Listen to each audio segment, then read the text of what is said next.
कर ले सिमरन घड़ियां से सब कुछ दिखाई देगा। घबराते हो, सब दृश्य दिखाई देगा, पूरा का पूरा तो रात में तो नहीं रहा, तो आपकी आंखों के सामने रोशनी में हो रहा।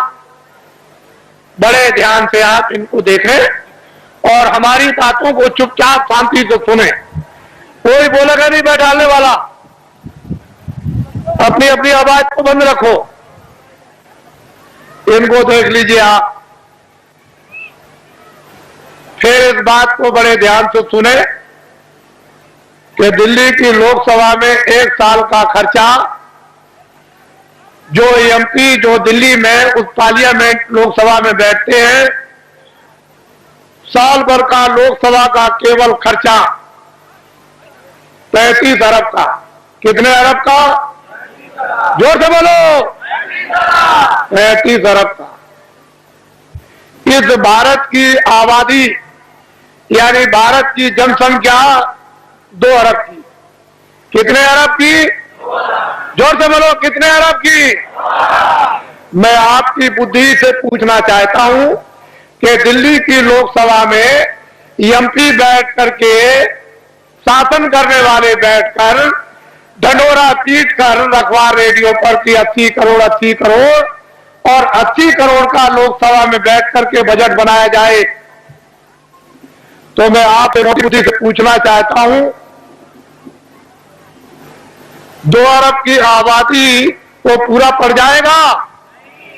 और रेडियो पर आपने जो ढंढोरा पीट रखा है और जो नसबंदी और गर्भपात आपने जो कुछ भी करवाया और 4-4, 5-5 महीने के बच्चों को जो आपने गिरवा दिया, क्या ये हत्या नहीं है? ये अपराध नहीं है? अंग्रेजों के राज में एक भी अगर गर्भपात गिराया जाता था और पता चल जाए अधिकारियों को, तो न्यायालयों में जाकर के उसको सजाए मौत की सजा होती थी। अरे देशवासियों, क्या वो कोई कानून नहीं था? इतने आपने गर्भपात गिराए, इतनी नसबंदी कर्मचारी अधिकारियों की आपने इमरजेंसी में इनको पकड़कर सेठ साहूकारों को, इन देवियों को और बच्चों को पकड़कर आपने इतना बड़ा आपने जनसंख्या की कमी के लिए आपने जो काम किया, और इस समय पर 2 अरब की आबादी। बोलिए आप फेल हो गए कि नहीं? बोलिए फेल हुए कि नहीं? हमने भी मेरठ देखा था 50 साल पहले, हमने भी दिल्ली 50 साल पहले देखी थी। एक मामूली सी दिल्ली थी, वो चांदनी चौक के इर्द गिर्द ही आबादी थी और बाकी दिल्ली में कुछ नहीं था। हमने अपने आंखों से देखा था। आज उस दिल्ली को देखिए तो एक जो दिल्ली से 30-40 मील की दूरी पर गांव भी होगा, वो भी शहर बस गया। हमने देखा था। आपने सबसे पहले आपने प्रजातंत्र में ये शासन करने वालों ने अपराध किया है कि इस जनता प्रजातंत्र जनता के सामने आपने जनता की चोरी की, और ये अभी तक आपने नहीं बताया कि भारत की आबादी इतनी है। बोलिए अपराध है कि नहीं? बोलिए, है अपराध। ये सबसे बड़ा अपराध भारतीय संविधान ये कहता है, बड़ा भारी अपराध है। जनता की प्रजातंत्र में चोरी नहीं करनी चाहिए, और आपने क्यों चोरी करके रखा इसको मैं बताना नहीं चाहता।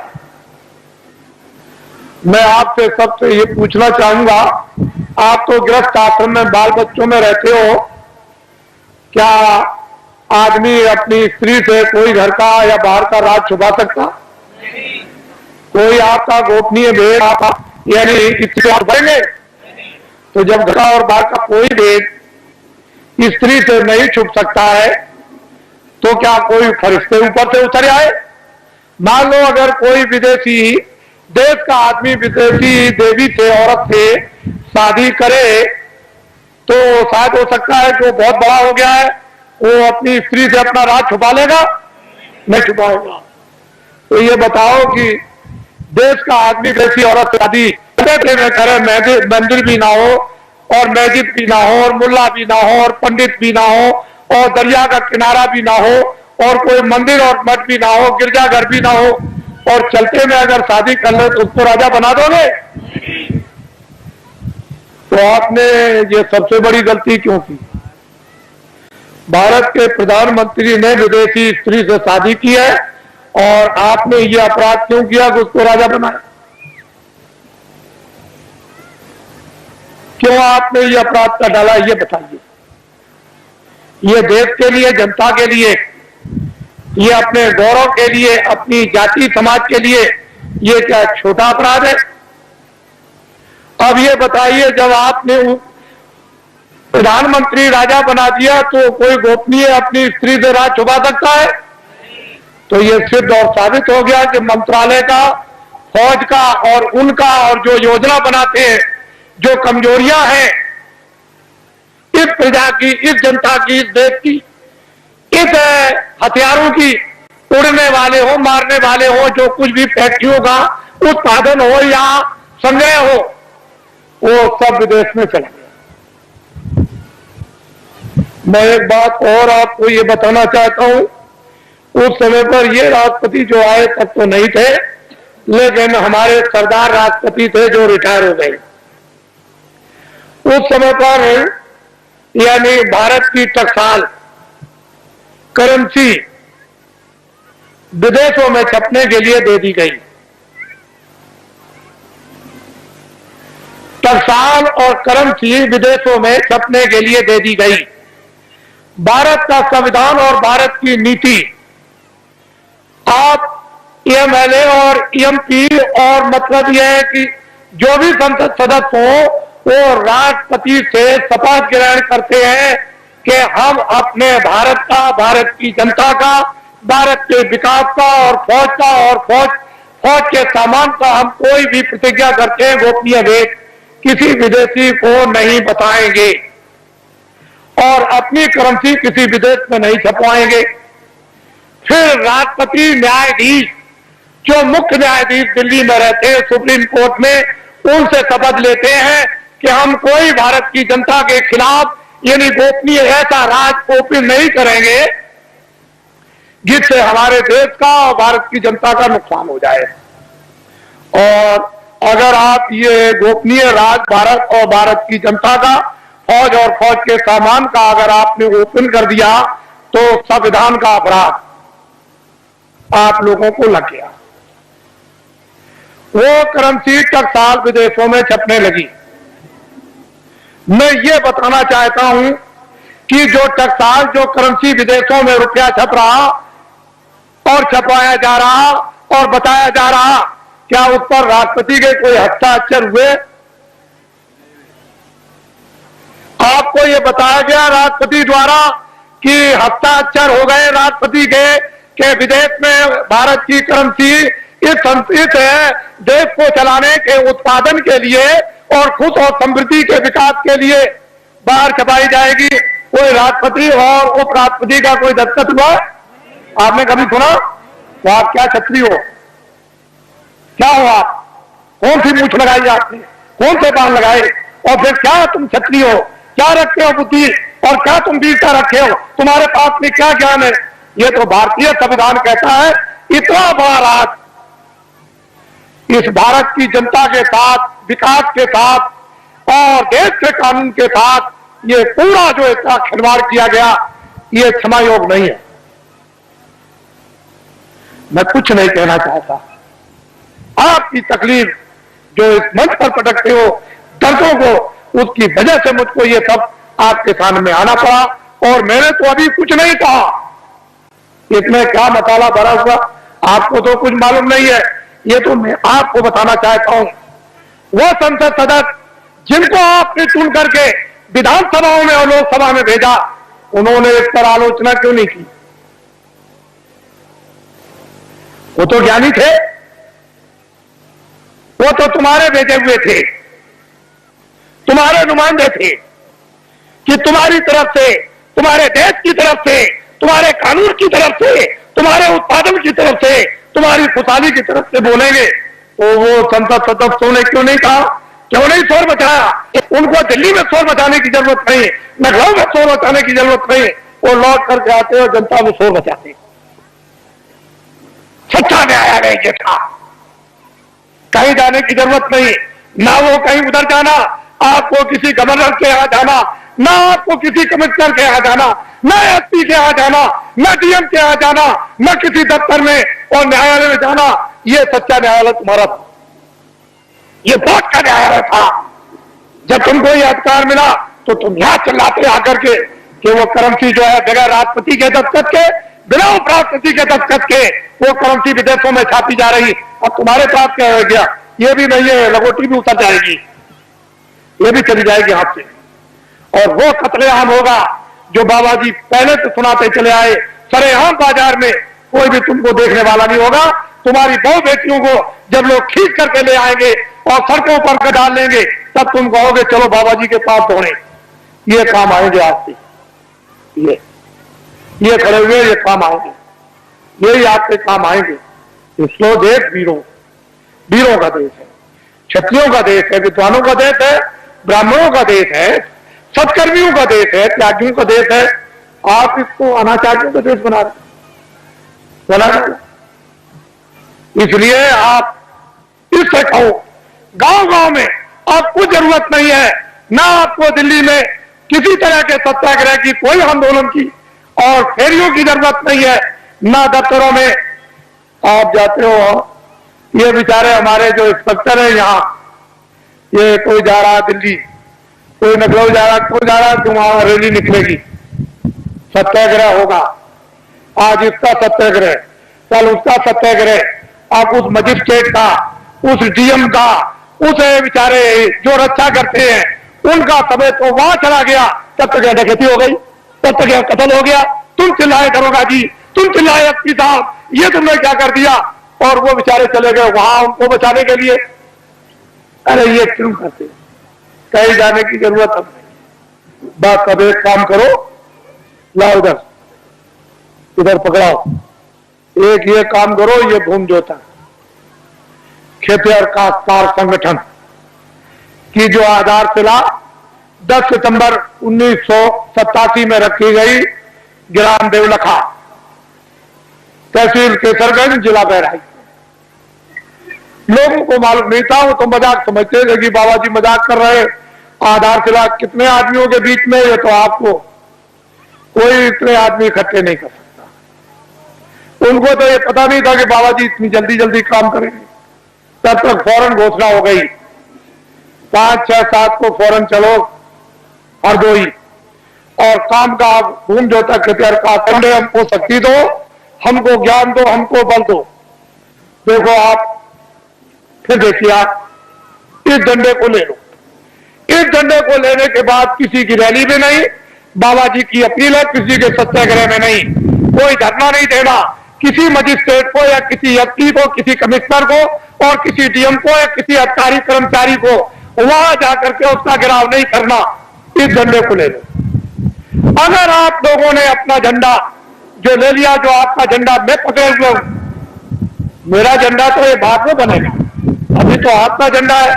अगर मैं इस झंडे को ले लेता तो आप कहते बाबा जी मेरा झंडा तो है नहीं, तो आपका झंडा,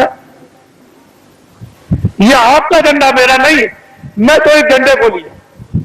ये देखो वो, मैं तो वो काम कर रहा था और वो झंडा टाट वालों का, दूरदर्शी का, वो अलग है और क्या, वो आपका उधर फैल रहा।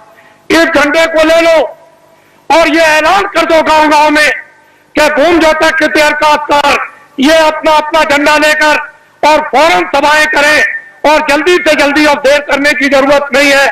वो अपनी अपनी तकलीफें गांव में सब बताएं इन ठाट वालों को।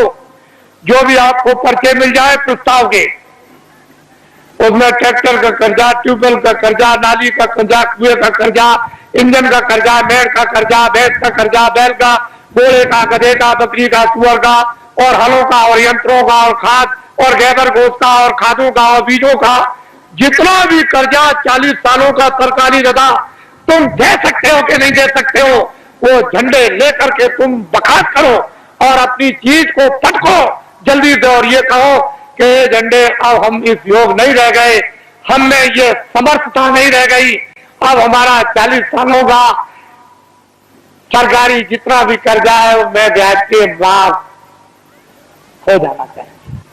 बस आप अपनी आवाज को बाहर निकालो, वो सुना, वो सब कुछ करेगा। तुम क्यों घबराते हो, लेकिन आवाज नहीं निकालोगे तो कुछ नहीं हो सकता है। और जब तुमने झंडे लिए और गांव गांव में प्रस्ताव पास हुए और कमेटियां इन भूमि जोतक काश्तकारों की जब स्थापित होने लगी और अध्यक्ष और उपाध्यक्ष जैसे ही गांव गांव में बनने लगे, अगर वो नेता लीडर जो साहब थे, जो रास्ते में पकड़कर फौरन उसी दिन पकड़ करके और फौरन कुर्ता टोपी पहनाकर और डिक्लेयर रेडियो अखबारों पर कर दिया, मोहर लगा दी कि ये नेता हमारी पार्टी का, वो सड़क अपने का, उसको कह दिया, बस कह दिया कि इसको तुम अपना मतदान, अपना वोट हिंदू मुसलमान और सिख ईसाई दे दो। उस बेचारे को ये भी धोना नहीं आता था, ये पीछे से धोना भी, टट्टी पेशाब भी नहीं आती थी और सड़क साथ नेता बन गया, दिल्ली में एमएलए और एमपी बन गया। अधिकारियों तुम नहीं जानते हो, जो हम कहे उसको करना। अरे भाई कानून कुछ नहीं, कानून को हम कुछ नहीं समझते, कानून रद्दी की टोकरी में डालो, जो हम कहते हैं वही कानून लीजिए, आपका भला क्या होगा। जो वो कहते हैं कि हम कहते हैं वो करो, कानून को रद्दी की टोकरी में डाल दो। ये सब अधिकारियों कर्मचारियों को पता है कि मेरे साथ जो सलूक किया जा रहा है, मैं बाबा जी सब जानते हैं। ये सड़क छाप नेता बन गए और ये सड़क छाप नेता जो सड़क पर बन करके फौरन उनको मोहर लगाकर और आपसे वो वोट दिलवा दिया। अगर आपने झंडा बाबा जी की अपील पर पकड़ लिया, ये नर नारी बच्चे और बच्चियों ने, ये सब के सब पार्टियों के लोग अपने अपने झंडों को ऐसे फेंक देंगे और सब तुम्हारे झंडे के नीचे आ जाएंगे। अगर ना आ जाए तो इस बाबा जी को बाबा जी आप बोलिए, फिर समस्या का समाधान होगा कि नहीं? अब ये बताइए, मैं ये चाहता हूं कि ये भारत जो दिल्ली जो सत्ता है, जिसको आप सत्ता कहते हैं, हम तो चाहते हैं ये पकड़ लें और एक बार ये जो आपके सामने खड़े हैं ये आपको सत्ता दे दें। फिर इनसे हम क्या काम लेंगे तो शंकराचार्य जाने या राम जाने, या मतलब ये है कि वो कृष्ण के वो ऋषि मुनि जाने, लेकिन एक बार इन आपको जब सत्ता दे दें तो फिर आप सत्ता लेकर के फिर से नव निर्माण कर दिया जाए नए ढंग से और व्यवस्था आपके सुपुर्द कर दी। फिर आप कोई भी गलती करे, कभी भी काम बगड़ के बाहर, अभी गलती करेगा तो निकाल सकते हो, वो निकाल दोगे एमपी को, वो लोग किसी मिनिस्टर को निकाल दोगे? नहीं निकाल दोगे। तो तुम्हारा अधिकारी क्या रहेगा? जिस आदमी को वोट देने का अधिकार, उसको पूरा पूरा राइट उसको निकालने का भी है, ये आपको मिलना चाहिए। ये नहीं मिलेगा खास कैसे? सामाजिक अधिकार ये सबको था कि समाज में न्याय के अधिकार सबको गांव गांव में थे और सब बिना पैसे के न्याय गांव गांव में होते थे। वो अपने बच्चे को भी नहीं छोड़ते थे न्याय करने वाले, उनको भी सजा देते, तूने गलती किया, 5 रुपए का प्रसाद ला करके वो बांट दे और माफी मांग कान पकड़ के वो अपने बच्चों से भी माफी मंगवाते थे। तो आपके पास क्या कुछ नहीं। इसलिए गांव गांव में तो पहले भूमि जोतक इतर काश्तकारों की सभाएं, फिर उसका अर्थ और मतलब, फिर उसके बाद उसका प्रस्ताव काम होगा, उसके बाद है फिर उसका चुनाव। और जल्दी से जल्दी देर करने की जरूरत नहीं है, जल्दी करो। जितनी जल्दी तुम करोगे, अब तो रास्ता निकल आया, जितनी जल्दी करो उतनी काम आपका होगा। कुछ आप करो, कुछ मैं मेहनत करूं और कुछ इसलिए मेहनत करा दूं और भगवान की कृपा हो जाए, जल्दी काम। आपको तो चाहिए कर्मचारियों, अधिकारियों, सेठ और साहूकारों सबके हितों, जनहितों के लिए ये बाबा जी ने पूर्ण रूप से योजना बना ली। हमको तो कुछ नहीं करना, हमको तो ये टाट की लंगोटी भी उतरवा के फेंकवा देना। और दिल्ली की जिस पार्लियामेंट में 35 अरब रुपया साल में खर्चा होता है, उस पार्लियामेंट को उठा करके जंगल में रूस की पार्लियामेंट बनवा करके और साल में 10 करोड़ खर्चा हो। और इन लंगोटी के या गैर लंगोटी के द्वारा देश का एक बार संचालन करा दिया जाए और दुनिया को यह दिखा दिया जाए, ये हिंदुस्तान की बात नहीं, दुनिया को यह दिखा दिया जाए कि 40 वर्षों का हिंदुस्तान का सरकारी कर्जा लदा हुआ भूमि जोतक, खेतिया काश्तकारों पर वो माफ और कर्मचारी अधिकारियों को जितना वेतन यानी छोटे से छोटा और बड़े से बड़ा 10,000 वो, और सेठ और साहूकारों की जो काली ब्लैक मनी है वो सब की सब बिना अपराध और बिना किसी टैक्स के ये सब की सब वाइट करवा दी जाएगी।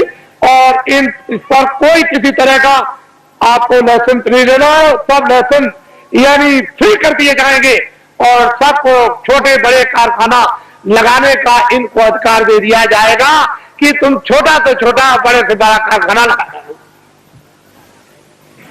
आपको ये क्या मालूम, तो संकेत है, ये झंडा आपको पकड़ना है। इसलिए अब आप तैयारी करो कि आपने गलती की है, आपने अपराध किया है। एक तो वास्तव में मानवता का, इंसानियत का अपराध, फिर विधान का अपराध, फिर ईश्वर की तरफ से, फिर ऋषि मुनि महात्मा रामायण गीता की तरफ से, आप कुरान की तरफ से गुनहगार। अब गुनाह आपका कब जाएगा? ये जो आपकी दौलत को लोगों ने पनडुब्बियों में, तोपों में, हवाई जहाजों में, इतने सामान के लाने, सामान के ले जाने में, हीरे जवाहरात की खदानों में इकट्ठा करने में, और फिर ये योजनाओं के बनाने में, और बाहर से जो कर्जा ले आए उसमें से 75% ये सब खा गए विदेशी बैंकों में। 22 मुल्कों में, यही आपके साथ में नेपाल है, यहाँ के मिनिस्टरों और लोगों ने इतना रुपया नेपाल की बैंकों में जमा कर दिया है, इतना रुपया जमा किया। अगर नेपाल का ही खाली रुपया हिंदुस्तान का जमा किया हुआ अगर वापस आ जाए तो जितना भी बात से आप कर्जा ले आए हो वो कर्जा और ये ब्याज ये पूरा का पूरा अदा हो जाएगा और बहुत सा विकास भी हो जाएगा। इतना यहाँ नेपाल में रुपया आपका जमा, जो भारत की गरीब जनता का आपने जमा किया है, और ये सब कुछ पता चल गया है। इसकी सबकी इंक्वायरी कौन कराएगा? ये भूमि जोतक इतिहास खास ये कराएगा। हमने तो ये कह दिया है कि दफ्तरों का ऑडिट करवा दिया जाए तो 20-20 साल की सबको सजा होगी, लेकिन हमने अपने कर्मचारी अधिकारियों को पूर्ण रूप से जनता के सामने बता करके निकाल दिया कि ये कोई भी मतलब ये भ्रष्ट नहीं है, इनमें से कोई भी भ्रष्ट नहीं है, न कर्मचारी, न अधिकारी, न छोटे न बड़े, न पुलिस के और न पुलिस के अधिकारी, न इनकम टैक्स, न सेल टैक्स, और हमारे सेठ साहूकार भी नहीं है और छात्र भी नहीं है और हमारे काश्तकार भी भ्रष्ट नहीं। ये व्यवस्था भ्रष्ट है, इसलिए हमने अधिकारियों कर्मचारियों को निकाल दिया और जनता से अनुरोध किया है कि कभी भी ये मत सोचना कि अगर कभी तुम कहो कि ऑडिट कर दिया जाए तो देखें कौन, तो ये गुनहगार और ये अपराधी नहीं है, ये बिल्कुल आपके सामने छोड़ दिए गए। अब ये कौन आएगा ग्रस्त में? जहां से संचालन होता है, यह तो उनके ऊपर आकर के पड़ेगा कि आपने कर्मचारी अधिकारियों को काम क्यों नहीं करने दिया, तो कहीं ना कहीं तो बात फंसेगी आकर, लेकिन ये बिल्कुल निकल जाएंगे। हमने पूरी जनता को बता दिया और बराबर बताते रहेंगे, हमारा कोई भी कर्मचारी अधिकारी भ्रष्ट नहीं है और कोई भी भारतीय संविधान में कानून में नहीं आता, क्योंकि अगर मंत्री गलती कराएंगे तो ये बेचारे रोजी रोटी अपनी कमाते हैं बाल बच्चों के लिए, इनका जरा भी दोष नहीं है, दोष उनका है जो करवा रहे हैं। बोला है कि नहीं? करवाने वाले का दोष है, इनका कोई दोष। अगर इनके पास जमीन होती और जागीर होती तो इनसे कह देता कि नौकरी छोड़ दो, लेकिन अब जमीन और जागीर नहीं है तो मैं कह भी नहीं सकता, फिर नहीं कह सकता, इसलिए कोई दोषी नहीं है। आप इस पर गंभीरता से आप विचार करो। अब आइए एक आपको पहले एक कहानी सुना दे। एक राजा का राज था,